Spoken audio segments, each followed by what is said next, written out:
Today's the day someone threatened to harm EKU students. We talked with some of the students that came to school anyway. I'm tracking a lot of winter across the Bluegrass State in the coming days. The first Arctic front is just hours away. We'll time it into where you live coming up. The man who called himself the best panhandler in the world is in trouble with the law again. Why Frankfort police say this crime is so disturbing. Tracking, alerting, protecting. This is WKYT News at 4. Good afternoon, I'm Jennifer Palumbo. We are in for a blast of winter with Arctic air and a chance of snow.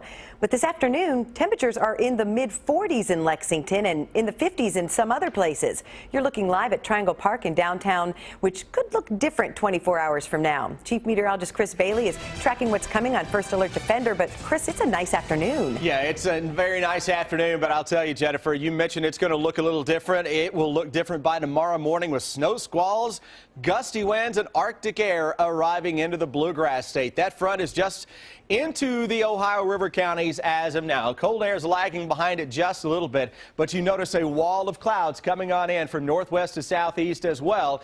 That strong northwesterly wind is going to really aid in the development tomorrow morning for snow showers and squalls across the region. So this is one of those setups to where you're going to go from full sun and blue skies to full cloud cover in just a matter of a few minutes. So here's what to expect as this first system barrels its way on into town later tonight, and especially tomorrow morning. We will see snow showers and squalls develop. Gusty winds around 30 miles an hour will be possible. And yes, those squalls will likely drop enough to cause some slick roads first thing tomorrow morning as temperatures continue to crash. Now, live First Alert Defender across the region right now has nothing on it. Not expecting a whole lot out there this evening. It's very late tonight into tomorrow morning when we will notice those snow squalls really kicking into high gear. Here's the view from behind Defender in our backyard. I'm looking toward that northern horizon to see the clouds begin to increase. Not seeing a whole lot now. 46 degrees. So right on cue into those mid-40s that we talked about yesterday. But Jennifer, the focus of the forecast is on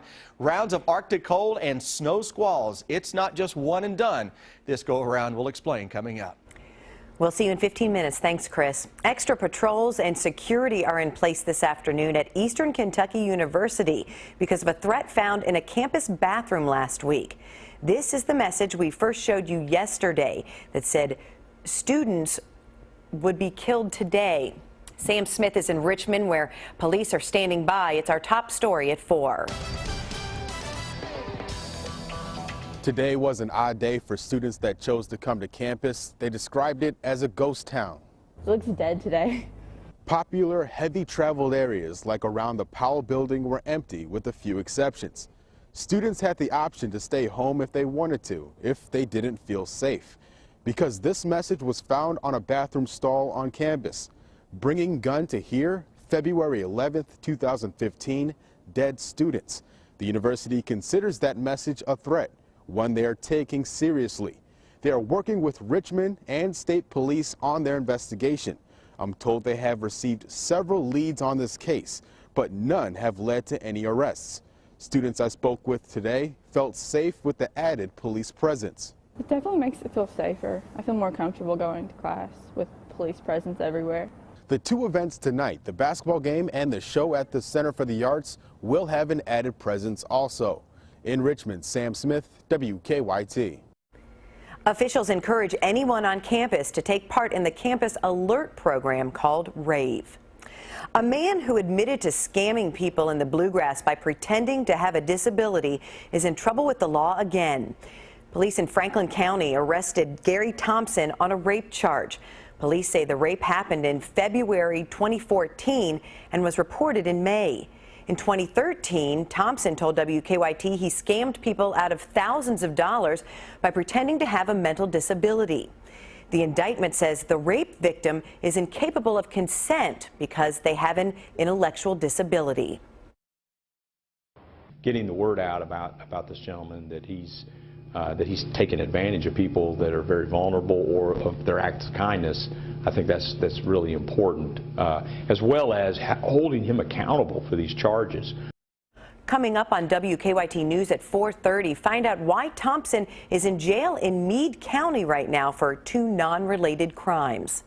That's just one of the stories we're working on for WKYT starting at 4:30. Amber Philpott joins us from the newsroom with more of the news in progress. Good afternoon, Amber. Good afternoon to you, Jennifer. We are tracking the investigation into an Eastern Kentucky murder. The shooting happened this morning at an apartment on J Street in Pikeville. Police say 37-year-old James Kevin Pratt was shot in the chest.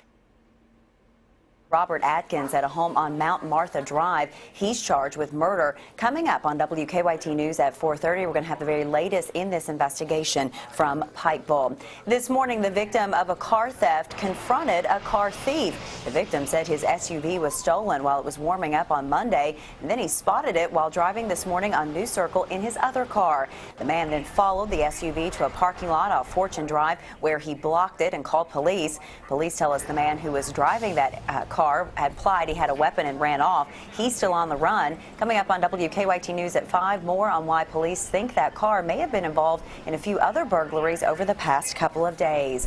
And a group trying to stop bullying in Kentucky met this morning at the state capitol. The Kentucky Youth Bullying Task Force is working to recommend policies and practices for schools.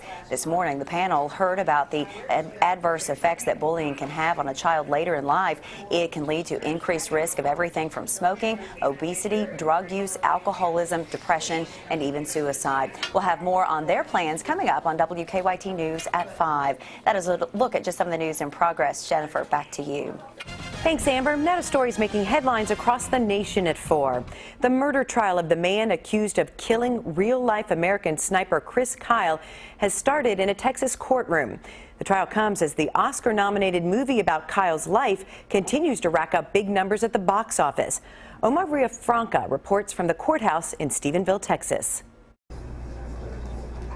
27-year-old Eddie Ray Routh entered the courtroom where he is on trial for murdering American sniper Chris Kyle and Kyle's friend Chad Littlefield. Both sides agree the victims were trying to help the troubled veteran when Routh shot them at a Texas gun range in 2013. They found Chris Kyle shot 5 times in the back and side, and 1 time in the side of the head. The defense argued Routh has a long history of mental illness and was in a psychotic state at the time. Not only did he not know his conduct was wrong, he thought he had to take their lives because he was in danger. Kyle is the former Navy SEAL depicted in the blockbuster Oscar-nominated film American Sniper. Hold on, I got a woman and a kid 200 yards out. The movie and the bestseller it was based on has made Chris Kyle a national hero to many Americans. At home in Texas, he was known for helping fellow veterans in need. His widow, Taya Kyle, was the first witness. The judge ordered that no audio of her testimony be broadcast, but she cried several times when talking about her husband and recounting the day he was killed. Omar Villafranca, CBS News, Stephenville, Texas.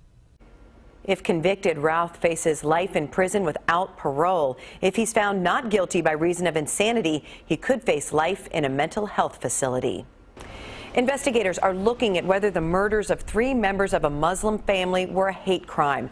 The killings happened near the University of North Carolina in Chapel Hill, and there are questions about possible religious bias.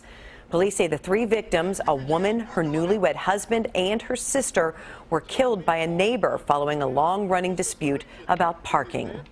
For the second time in less than a week, a college coaching legend has died. Jerry Tarkanian won a national championship at UNLV. The former coach built a basketball dynasty in Las Vegas. He ended up collecting $2.5 million from the NCAA after accusing the organization of trying to run him out of college basketball.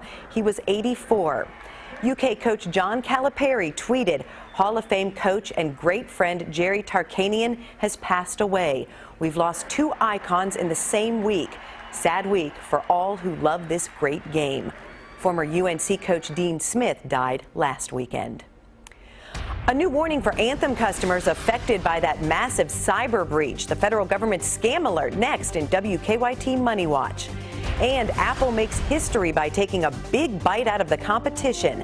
The milestone next on WKYT News at 4.